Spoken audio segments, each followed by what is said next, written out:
Assalomu alaykum. Bugungi obzorimizda Cobalt oldi chashka, GM va Xitoy poddelka.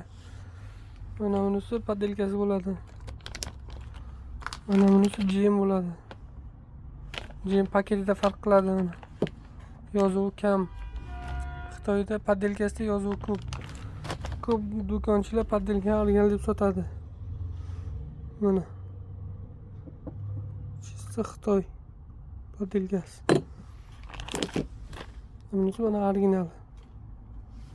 O'zida GM deb yozilgan, bortib chiqqan joyi bor.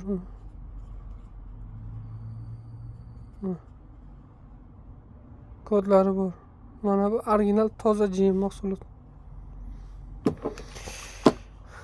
Paketi qalinligida paket sifatidan farq qiladi.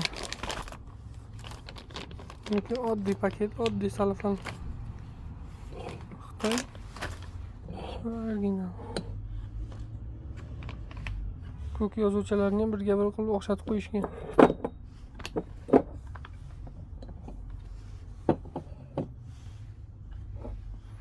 Kimga original shunaqa chashkalar kerak bo'lsa, amazonlar kerak bo'lsa, bizga murojaat qiling.